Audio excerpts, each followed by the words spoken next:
तो Pushpa 2 world wide 1850 crore का collection करने के बाद इंडिया में सबसे ज्यादा कमाई करने वाली फिल्मों की लिस्ट में दूसरे नंबर पर आता है, क्योंकि अभी भी पहले नंबर पर दंगल है। और लगता है ये बात पुष्पा भाव को पसंद नहीं है। पठान, जवान, कल्कि, KGF चैप्टर 2, RRR और बाहुबली जैसी बड़ी बड़ी फिल्मों का रिकॉर्ड तोड़ने के बाद पुष्पा 2 दंगल का भी रिकॉर्ड तोड़कर नंबर 1 पर आना चाहती है। और इसीलिए पुष्पा 2 मूवी में एक्स्ट्रा 20 मिनट सीन ऐड करके इसका रिलोडेड वर्जन सिनेमा घरों में रिलीज कर दिया गया है। तो आइए जानते हैं कि कौन कौन से वो सीन हैं। उससे पहले अगर आप इसी तरह के इंटरेस्टिंग वीडियो देखना चाहते हैं तो चैनल को सब्सक्राइब जरूर करना। तो चलिए वीडियो में आगे बढ़ते हैं और जानते हैं कि वो कौन कौन से सीन हैं और क्या ये सीन मूवी में ऐड करना फायदेमंद है या नहीं। तो इस मूवी में जितने भी नए सीन हैं वो मूवी के सेकेंड हाफ में देखने को मिलते हैं। तो इस मूवी का सबसे पहला नया सीन वहाँ देखने को मिलता है जहाँ भंवर सिंह शेखावत ने पुष्पा का पकड़ा हुआ माल एक गोदाम में रखा है और इस माल को चेक करने के लिए आते हैं ऑफिसर्स जो कि भंवर सिंह शेखावत से मिले हुए हैं। लेकिन इनको पता है कि ये माल नकली है, पर बाहर मीडिया वालों को लगता है कि ये जो पकड़ा हुआ माल है वो असली है। और इसी बात को साबित करने के लिए मंगल सिन्हू से कुछ असली लाल चंदन के लकड़ी मंगाए जाते हैं और इन्हीं लाल चंदन की लकड़ियों को मीडिया वालों के सामने चेक करके ये बताया जाता है कि ये माल असली है। और इसी न्यूज को देखने के बाद central minister Pratap Reddy call लगाता है बनने वाले CM को,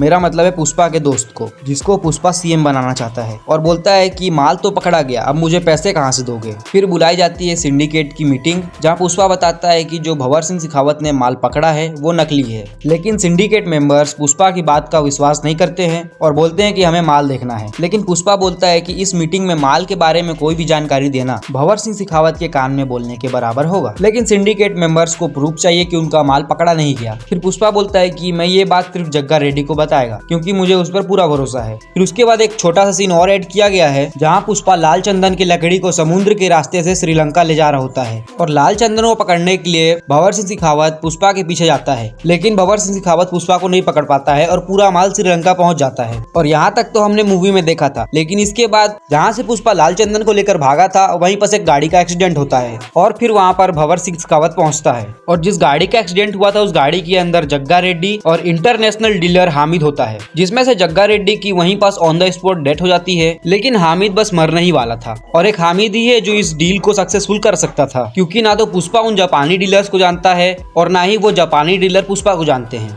अब भंवर सिंह शेखावत चाहता तो उन जापानी डीलर का नाम जान सकता था, लेकिन भंवर सिंह शेखावत ने जानबूझकर हामिद से जापानी डीलर्स के नाम को नहीं पूछा, क्योंकि वहाँ भंवर सिंह शेखावत के अलावा और भी कई पुलिस वाले थे। और अगर वे पुलिस वाले जापानी डीलर का नाम जान जाते तो भंवर सिंह शेखावत को पता था कि पुष्पा कैसे ना कैसे करके उनको 1-2 करोड़ में तो खरीद ही लेगा। इसीलिए वहाँ पर हामिद को मार दिया जाता है। अब इंडिया का माल तो जापान पहुंच गया, लेकिन जापान का पैसा इंडिया नहीं पहुंचा। इसलिए भाऊ अपने फर्स्ट पार्ट के शर्ट को जिसमें वो दिहाड़ी करने जाता था उसी शर्ट को पहन के और कंटेनर में खाने पीने का सामान रख के जापान पहुंच जाता है। फिर हमें वो पूरा जापान वाला एक्शन सीन दिखाया जाता है और ये नीले कपड़ों वाला जापानी इन सब का बॉस ये नहीं चाहता कि पुष्पा को पैसे मिले। और कहानी में ट्विस्ट यहीं से आता है। हम जिस आदमी को इन सब का बॉस समझ रहे थे उसका भी एक बॉस है जिसके साथ पुष्पा की डीलिंग हुई है। और जैसे ही उसको पता चलता है कि ये काले कपड़े वाला जापानी पुष्पा को पैसा नहीं देना चाहता, वैसा ही वो उसको मार देता है, जिसके बाद पुष्पा को उसके पैसे मिल जाते हैं और फिर हमें ये ताश खेलने वाला सीन दिखाया जाता है। फिर उसके बाद जापानी डीलर एक नोट के 2 टुकड़े करता है, जिसमें से एक टुकड़ा वो पुष्पा को देता है। लेकिन पुष्पा बोलता है कि अब तुम्हारा ये जापानी करेंसी नहीं चलेगा, अब चलेगा पुष्पा की करेंसी। फिर उसके बाद पुष्पा एक रुमाल पर अपने हाथ का ठप्पा मारता है और बोलता है कि अगली बार डील इससे होगी। फिर इसके बाद पुष्पा पैसे लेकर जॉली रेड्डी के घर जाता है और जॉली रेड्डी जिसको पुष्पा ने पुष्पा के पार्ट 1 में मारा था वो अभी तक जख्मी है। फिर पुष्पा जॉली रेड्डी के सामने पैसे और गन रखता है और बोलता है कि तेरे दोनों भाइयों की मौत का कारण मैं हूँ। फिर बोलता है कि या तो तू पैसे रख ले या मुझे मार दे। और फिर जॉली रेड्डी पुष्पा मारने के लिए गन तो उठाता है, लेकिन उसका निशाना मिस हो जाता है। फिर इसके बाद पुष्पा को समझ में आ जाता है कि इसे पैसे नहीं बल्कि मेरी मौत चाहिए। फिर पुष्पा जॉली रेड्डी को बोलता है कि तू पहले अच्छे से ठीक हो जा, उसके बाद मेरे से भिड़ना। तो ये थी पुष्पा के रिलोडेड वर्जन की कुछ सीन। और इस सीन का एक ही फायदा था